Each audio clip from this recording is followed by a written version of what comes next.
you're able to get really good talent that they can afford. Because if you were to reach out to another senior level X, or a Batman in my analogy, you have to pay Batman's salary and more to attract them to come over. But if you're targeting the Robin, or the junior level X in this case, then you're able to save your budget by offering him the Batman salary, but not the enhanced Batman salary.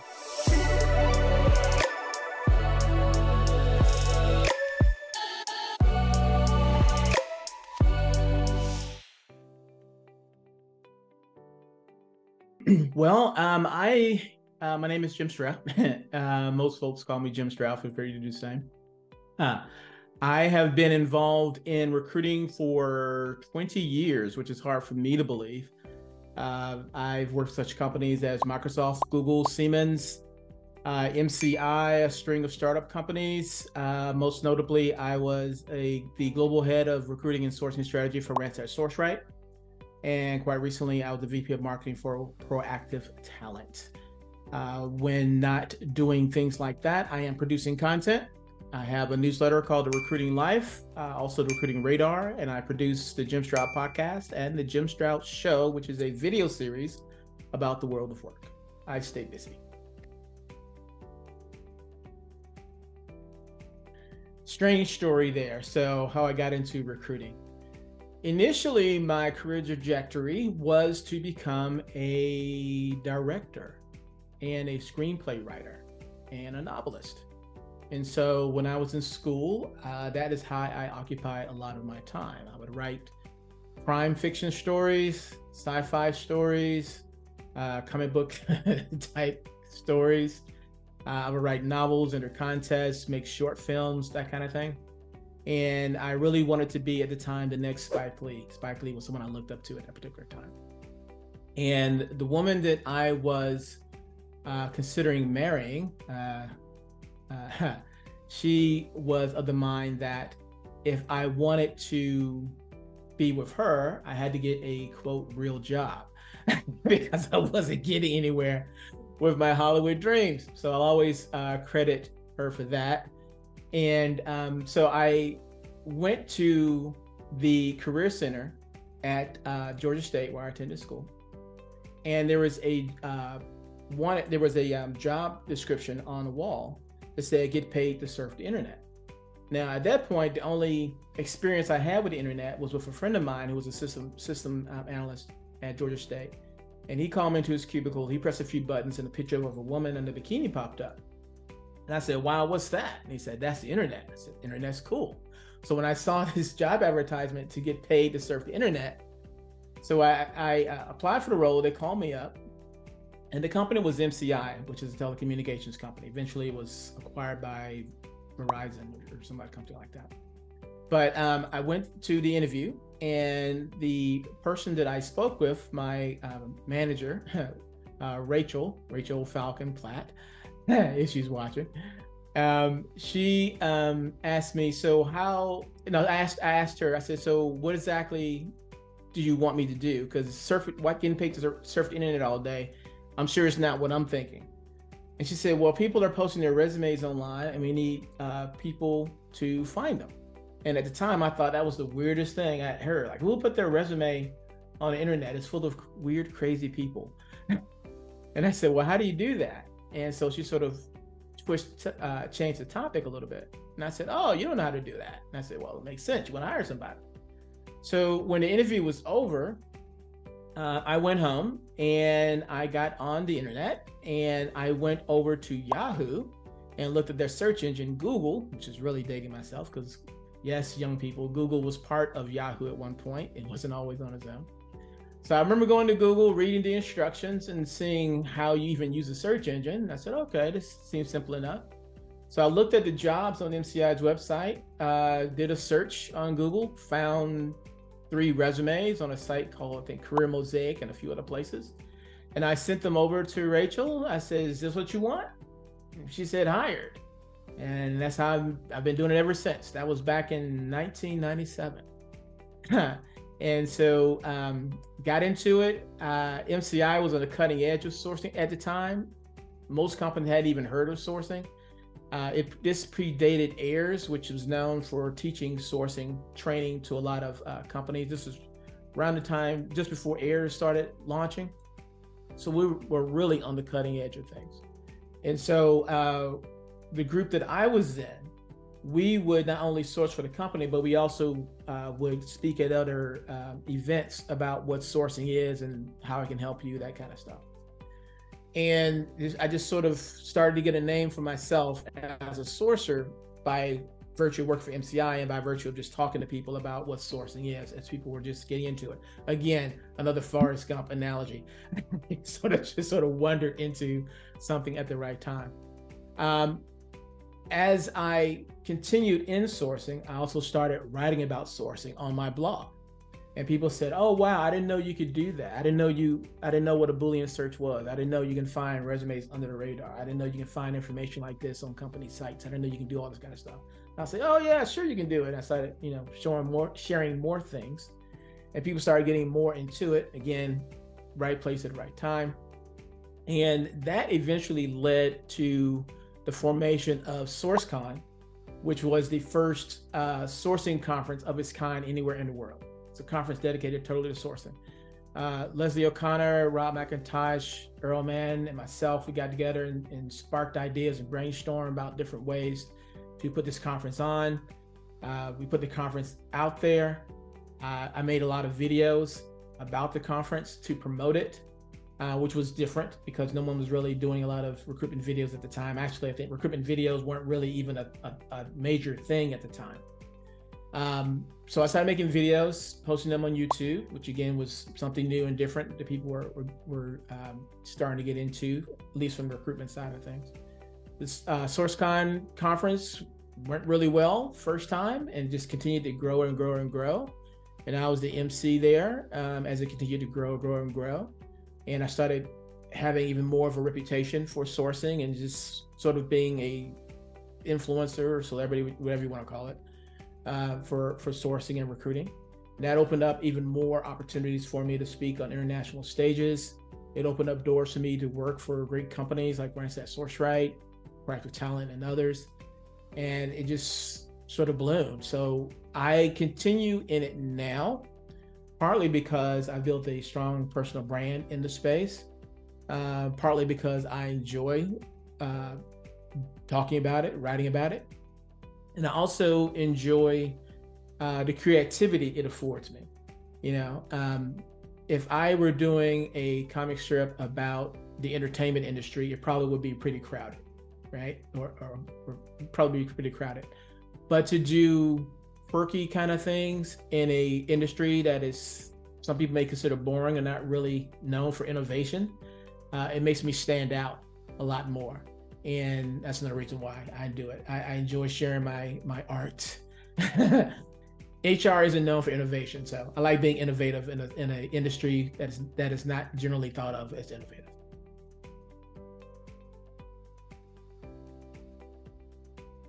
I think strategies that included data and imagination. I'll give you one example. One strategy I implemented a lot was what I call the Batman and Robin strategy. Although I did grow up on Marvel, Marvel comics, I do have a lot of love for DC comics as well. So the Batman and Robin strategy. Let's say that you are looking to recruit your own superhero for your city, say Batman. And Batman is everything you want for your city to protect it, but you can't afford Batman. So what do? You target Robin, someone who's worked alongside with him for several years, who knows all his tricks, but doesn't have his own Batmobile or Bat Signal. But these are things that you can give him. How does that translate into recruiting? Let's say you're looking for a senior level X, right? And the senior level X person has on average, 10 years of experience. You do some research into data and you see that people who are a senior level X, they were previously a junior level X, and they become a senior level X around, say, the 7th year of working. With that information, what you do is you target junior level X's with 7 years of experience, knowing that statistically they're on the verge of being promoted. And then you go to them and you say, hey, your company doesn't appreciate you because you're only a junior level X. When you come over here, you'll be a senior level X. And what that will do is that would endear you to the candidate, because who doesn't want to hear about an opportunity for improvement or for advancement? And then it also will endear you a bit to your clients, because you're able to get really good talent that they can afford. Because if you were to reach out to another senior level X, or a Batman in my analogy, you have to pay Batman's salary and more to attract them to come over. But if you're targeting the Robin, or the junior level X in this case, then you're able to save your budget by offering him the Batman salary, but not the enhanced Batman salary, and get them to come over. So things like that.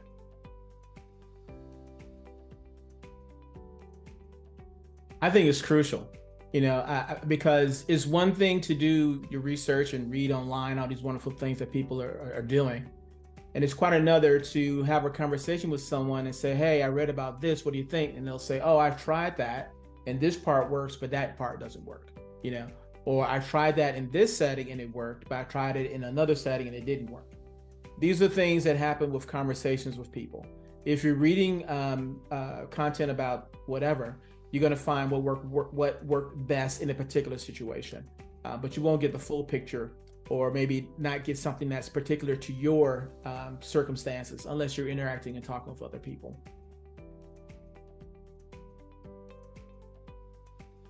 Yeah,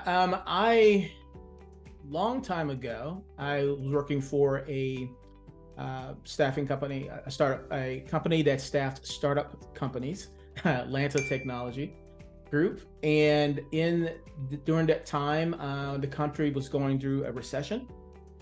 And so I would interview candidates, and then they would eventually say, okay, Jim, I've talked to you. I've been to monster.com. I've been to a job fair. What else can I do? And I say, oh, there's plenty of things you can do. And so I would give them different job search tips. And I found myself repeating it, 2 or 3 times a day with different candidates. And so I said, you know what, let me save myself some time. So what I did was I wrote up the different job search tips and ideas that I had, and I made it into an ebook. I gave it a title, How Do I Find a Job When the Economy Sucks, right? And when I finished interviewing with someone, I would send them a thank you email saying, hey, I appreciate your time. By the way, here's an ebook of job search tips. I hope to place you, but if not, maybe you can find work with this ebook. And so I would send it to everybody that I interviewed. And people would send that ebook to their friends and other people. And inside the ebook was information that says, hey, if you're looking for a job in the startup space, reach back to Jim. And there was my email address.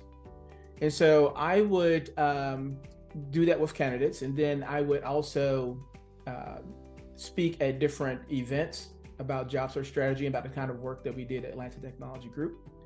And people would ask me, oh, you're the guy with the ebook. Yeah, can you give it to me? I'll say, sure, give me your email address. And I would email it to people. And it became sort of monotonous. It keeps emailing different people the ebook. So I said, let me just create a blog, which was really new and different at the time. So let me just create a blog and I'll upload my ebook there. And then I just tell people, go to jimstroud.com. You can download it there. At the time, it was the only thing there, so they couldn't miss it. And it just my blog just sort of went from there. People started downloading the ebook quite a bit. I don't know how many downloaded it, but it was quite a few. And I know it got around because I've actually made some friends. Actually, I'm still friends today with somebody now, a pal of mine, David, who got a copy of my ebook that someone sent to him in Japan. So it really traveled. After a while, I said, you know what, this is an interesting news article that I read online, or this is something I read in the paper that I thought was interesting. And so I would like to share this with people because I think it'd be beneficial. So I started expanding my blog and started sharing my thoughts about the different, what was going on in the industry. And that evolved into a blog, more of what you may recognize today. And then I came across a website called Odeo, which is really dating myself. Odeo was a podcast platform, and it actually was the initial platform that eventually morphed into Twitter, right? This really show you how far back this was. And so I started doing podcasts about the job market with a friend of mine, Terry. And we started doing podcasts about the job market on the blog, and people started gravitating towards it, and it sort of grew from there. And then Twitter debuted, and it became a bit of a underground thing. Not too many people knew about it, but I saw it. I said, man, this has really great potential. So I started tweeting on it.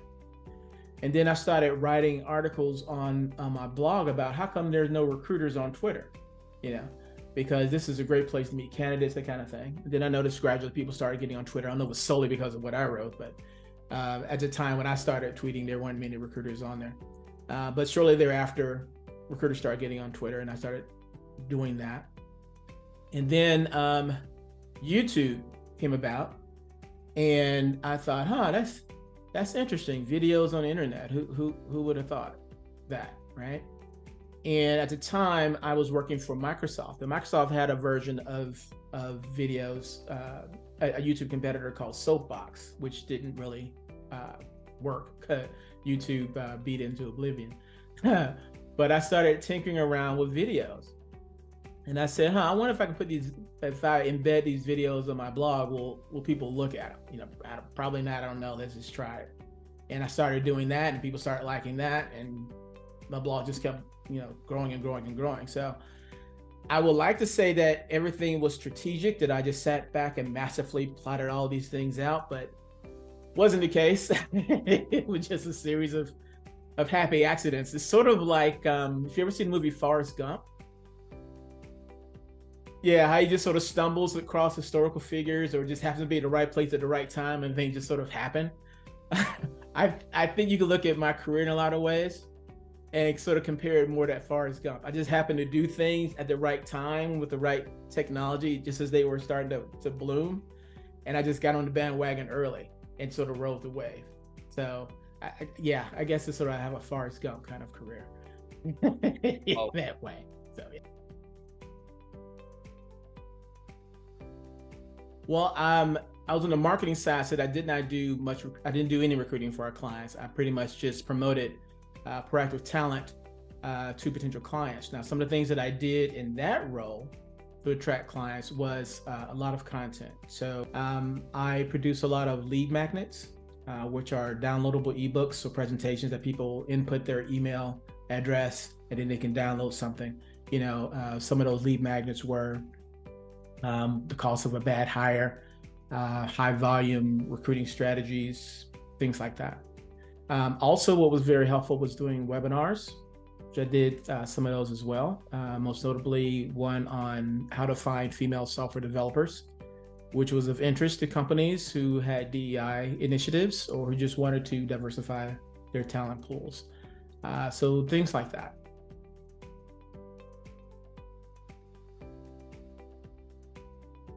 I think so. Well, let me start off by giving you a little bit of history of the recruiting life, because it's not something that I started just this year. I actually started the recruiting life, the comic strip series, back in 2007, 2008, around that time, back when I was working for Microsoft. And I did it pretty much as a joke. And a way to lay up to really release some steam about some aggravations I had about the recruitment industry. I would make little funny cartoons about the latest recruiting tool, or about clueless managers, or about particular clients that I worked for when I was at Microsoft. I was making into a comic strip, and then other recruiters saw it, and they just sort of identified with my frustrations. And it just sort of took off, and I would add it to my blog, and people would sort of gravitate around that. And then I started doing it sort of as an edutainment kind of fashion, to show different things you can do with recruiting that a lot of recruiters were not doing, because at the time, a lot of recruiters were pretty much doing things in a traditional method: post a job, wait for somebody to apply, talk to that candidate. And they weren't really getting into Twitter. They weren't really about using video, or they weren't really about using MySpace, really dating myself, using MySpace to attract candidates. So I would make jokes about it in my comic strip and say, look, this is a way you can recruit candidates that's that's non-traditional, but it's effective. And so people see it as a comic strip. They thought, okay, it's not really intimidating to me because I'm sort of laughing at this, but I wonder if it really could work. And so people saw it and they would email me and say, does that really work? And I would say yes, and sort of go from there. So yeah, it did bring different creativity, I think, to the industry. Because a lot of times people will look at a tool and see it and not see it as something that could be leveraged for recruiting. And those are some of the things I would talk about in my comic strip. Like, I'm thinking, sort of rambling here, but I'm thinking about one strategy that was really cool, and I didn't do it. I think a friend of mine, Lars, did this actually. So there was a company, Hootsuite, that does the social media company that you share different content to different social media platforms. One thing they did I thought was really, really clever, and I think Lars Schmidt is the one who gets credit for this. If I remember correctly, Lars, if you see this, I'm giving you credit here. He did a Twitter tour of the various offices. So on a certain day, he would, one of their executives would walk around with their phone saying, hey, this is what it's like to work here at Hootsuite. It's a wonderful place. These are the wonderful people that work here. If you have an interest in working here, talk to this recruiter or look for us on LinkedIn or look here or there, and we will be glad to talk to you about a particular role.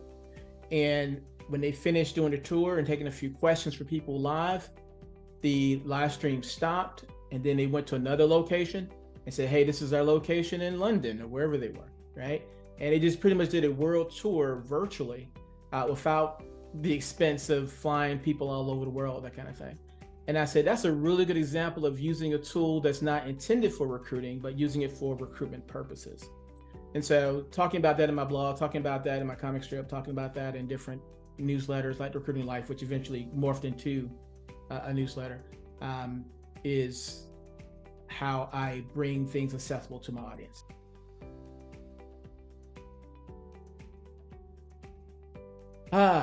A lot of different things. So whenever possible, I like to take walks, get out out in nature, because I sit down a lot.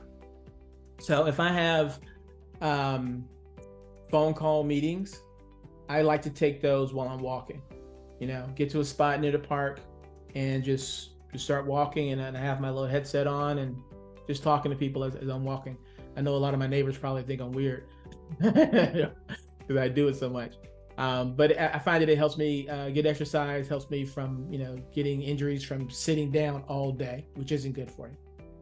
I also like to do what's called a Pomodoro technique. That's where you work for a certain amount of time, then you take a break, then you go back to it again, then you take a break.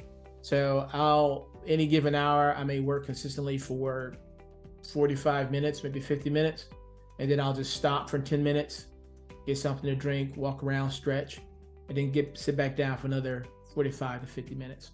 That helps as well. I also pattern my work day based on my most productive times. So if I'm doing something that requires me to really concentrate and really get into it, like if I'm writing something, or strategizing some things, I tend to do that late at night when the rest of my house is asleep and it's totally quiet and no one's calling me. Then I do the kind of stuff. But there's some things I can do with the TV on or the music blasting or my daughter running around. I can do that, and it's not such a bad thing. Those kind of things I may do in the daytime, because those kind of distractions I can deal with. I don't need a lot of concentration for that. And then I think one of the most productive things I do, and I try to do this either before I go to bed or first thing in the morning, but generally before I go to bed, I'll write down my big three. And so the big three are 3 things that I will accomplish in the day before I go to bed. I don't put a time on it. Like I'll do this at 9, that at 11, that by 2, because working from home, sometimes you never know what can pop up, But I write down 3 things and I say, okay, before I go to bed, I'm going to write this, I'm going to do this report, I'm going to do this other thing. And at some point I will do it. But if I make a covenant with myself, I'm not going to sleep, not going to bed for the night until these 3 things are done. So I sort of have to earn my sleep every day in that regard.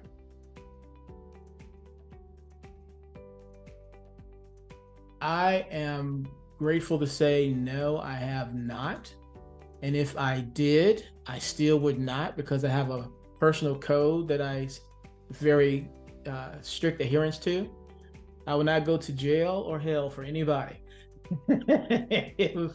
if a manager wanted me to do something that I consider unethical, I would politely, professionally say, no, I prefer not to, and then give an alternative.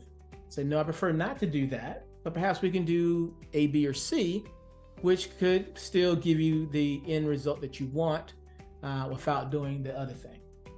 Or I would say, I prefer not to, because should it ever come out, it would make you look bad, Mr. Manager, that you asked me to do that. Or C, I would just say no, make them mad, and just start looking for another job. It's not worth it. A short-term gain to brown nose some manager, or to take a shortcut that can end up negatively later on, is not worth it in my view. I've never felt so tied to a company that I would risk my own personal reputation just to get over. No. So if there were ethical issues, and it's hard for me to even think of some, but if there were, there would not be, because I would say no, or I just wouldn't be there much longer.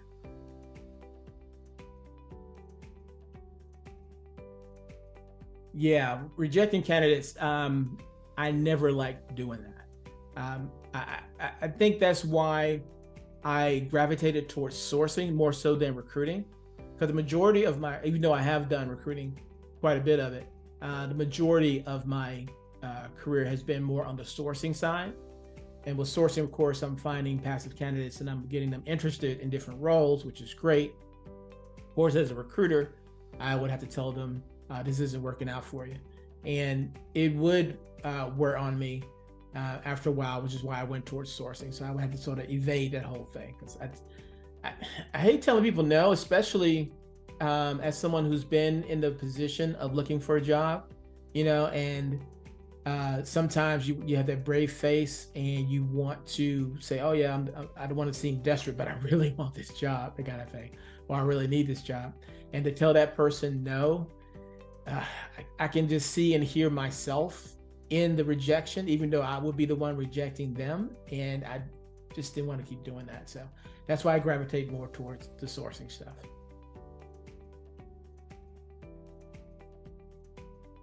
It's become more of a commodity. I think, I don't know, this may sound biased or ageist. Hopefully it doesn't.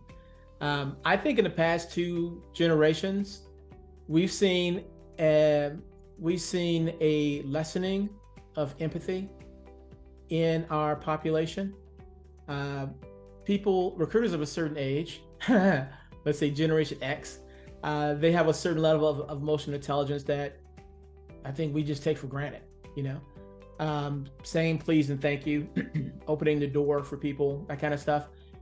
We see that as sort of a reflex kind of a thing, whereas other younger generations may see that as some sort of microaggression, or they may see that as I don't know, being rude in some way. I don't know. I think what I'm trying to say is, recruiters with a higher emotional intelligence tend to be in my generation or older. That's not to say that Generation Z and millennials don't have a lot of interpersonal skills or empathy or high emotional quotients, emotional intelligence. Some do. I'm not saying all of them, but they tend not to. And examples of what I mean is, you've probably seen on social media where somebody may take a video of a car crash or something, and they'll stand there and film it, but they won't go ask the person, hey, do you need help?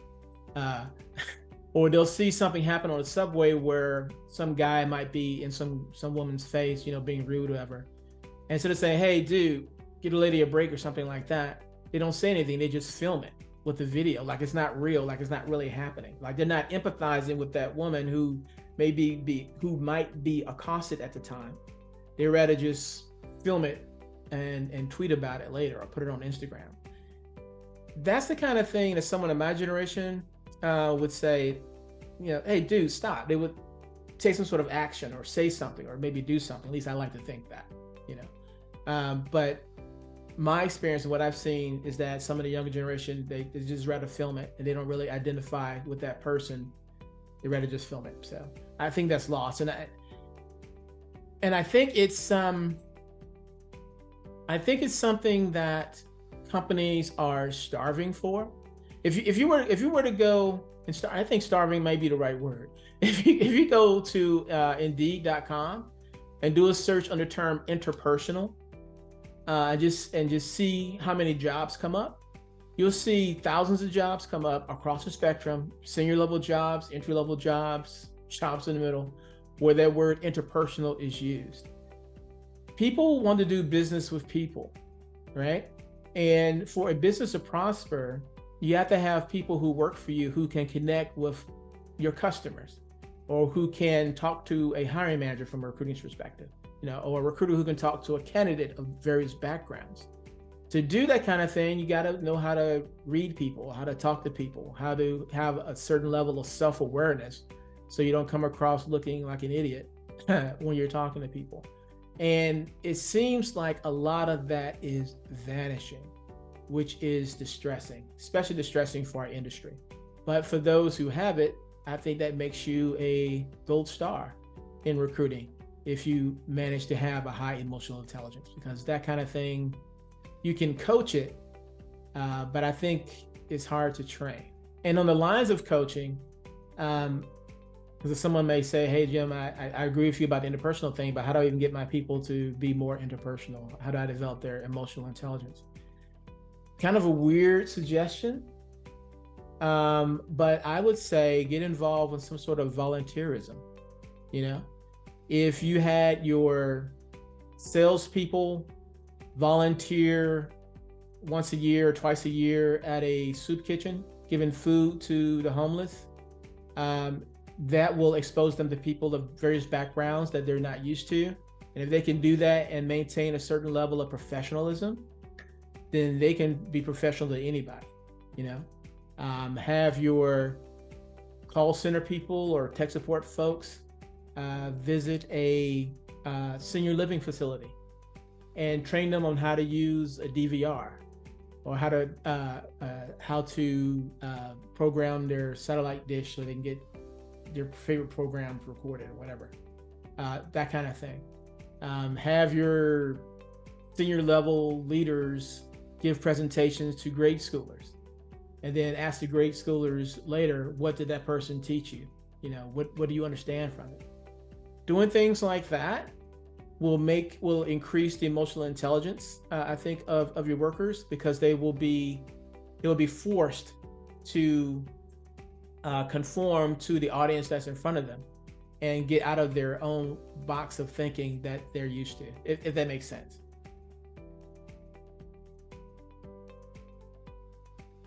Oh, AI has changed the game.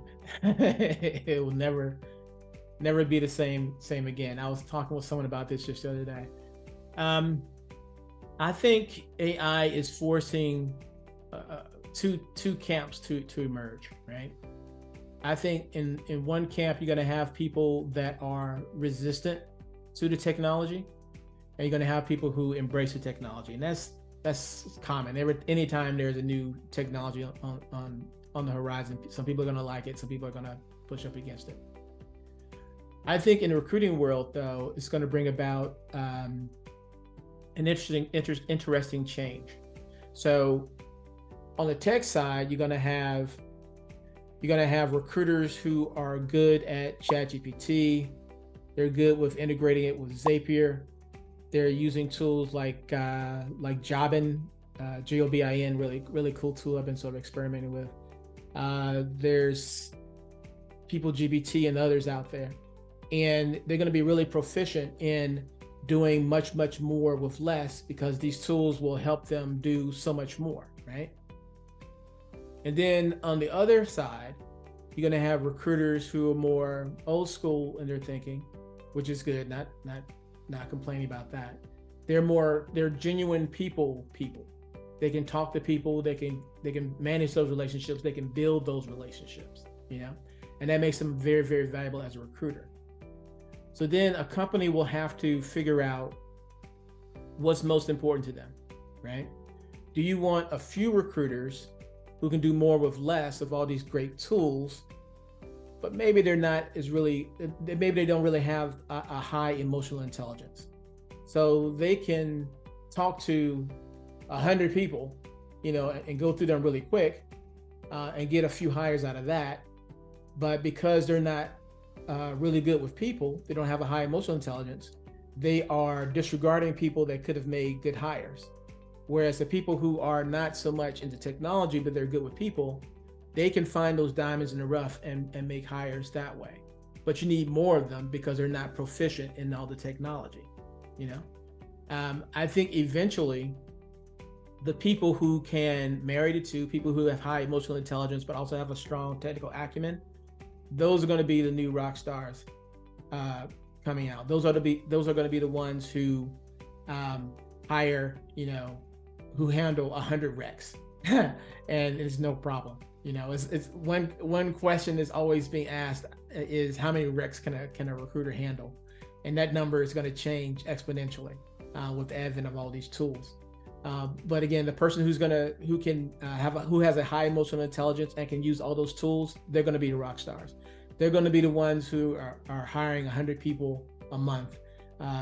They're going to be the 100 people a month. That's a bit much, but they're going to be the ones hiring a lot of people, and they're going to be the ones with 2 or 3 different jobs at a time, because they're just that good. I was telling somebody the other day how there's this thing going on where some recruiters who are good with people and who can use all these tools, they're taking on multiple jobs, not multiple recs, but multiple jobs. They're working for 2 or 3 different companies at the same time as full-time employees and getting, double 2 or 3 times income because of that. Not mad at them for that, just saying. And so I think recruiters as overall are going to gradually become more and more productive. And I think that when they do, when every recruiter is up to a certain level of productivity because of all these tools, what's going to happen is I think companies are going to say, okay, you can handle all these new recs with these tools. That's great. I'm going to put more work on you because I know you can handle it because you got all these super wonderful tools. So here's more and more work. And that's going to be great from the company perspective. Now, from a recruiter perspective, they're going to say, okay, I can do some stuff, but after a while, there's only so much I can do, even with all these great tools. So I think you are a company that's interfering with my work-life balance. So maybe I'm going to take my high emotional intelligence and my technical proficiency and go somewhere else. Because although I can do so many things, you are really piling too much on me. So I'm going to go somewhere else. And so I think that when that happens, you're going to have another great resignation in the recruitment industry. So that's just my thinking, just a guess. We'll find out in the future. I think one of the quirkiest things I've ever seen in real life, not read about, but I can think of 2, actually. I can think of 2. One is at one point, this was around maybe 2010, 2012, there was a big brouhaha over video recruiting, right? Over video resumes, right? So people would create video resumes and send them to employers. And this was before HireVue was invented, or around that time it was. But anyway, a candidate sent me a video resume of their skills as a music video. It was so good. He wasn't quite a match for what I was looking for, but I gave him kudos for the video resume. Because he was amazing. He did this thing on the basketball court, and then he switched it to a hip hop verse, and It was amazing. I wish I had a copy of it. This was like years ago. I wish I still had a copy of it, but that was the most amazing thing. It caught my attention. And I said, dude, you should be in Hollywood. You should be doing something else. I think if he had done that now, he would be a content creator on YouTube easily. Right? This was before content creation was a thing. Yeah, so that's probably, that's the first quirkiest thing I've ever seen. The second quirky thing, which I wouldn't recommend, and it actually worked against him, but it was quirky, was this guy. I interviewed him for an opportunity. He had just graduated from college, and he wanted to work for a consultancy. And I assumed that he was a good candidate. His grades were great, and I assumed that he was articulate. And I assumed that he had a great vision for where he wanted his career to go. And I keep saying assume because he didn't actually speak. Or he rarely spoke in the interview. Instead, his mother was with him in the interview, and she was his agent. And she would just talk for her son in the interview and not let him talk. She would just say, oh, he's great. He can do all these wonderful things. And he did this, that, and the other. And I'm like, lady, let the guy talk. Say, let him be a man, let him talk and express himself about what he can bring to the table to this employer. But she would just not stop talking. She just kept interjecting. And I really wanted to pull the guy to the side and say, dude, come on, don't bring your mother to your next interview. I said, just don't do it. You're shooting yourself in the foot. That's what I wanted to say, but I couldn't say that tactfully. So I just sort of thanked them both for their time eventually, and off they went. But I thought, man, I don't know.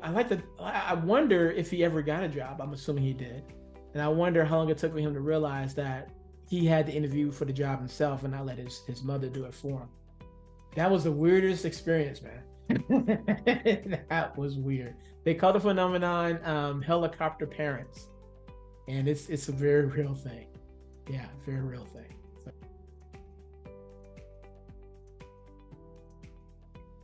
The end. Okay. Once I've gone through all the ups and downs, and that's finally over, because then I have data that I can look back at and say, wow, this was really cool when the ride started. I like this part of the ride when we went upside down. That was thrilling. I didn't like this part of the ride where it slowed down. And by looking at all this data and analyzing it, I can make the next ride even better. So I like it when it's all over and I have data to analyze, and I'm able to plot the next ride, which will be even better.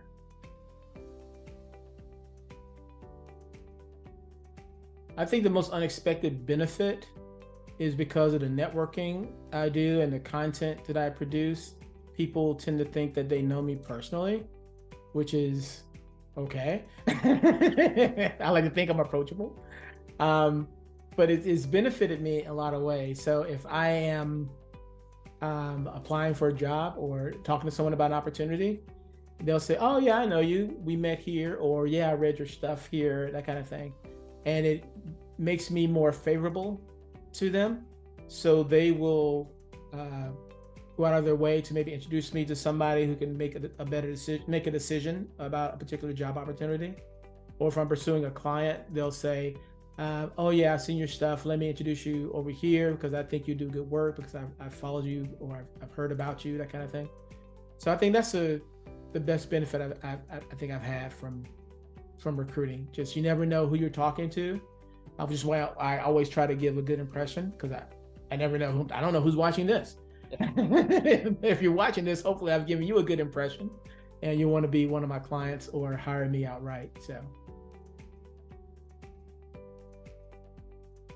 think of yourself as a brand and not a candidate for a particular role. What I mean by that is, when you think about Colonel Sanders, you think chicken.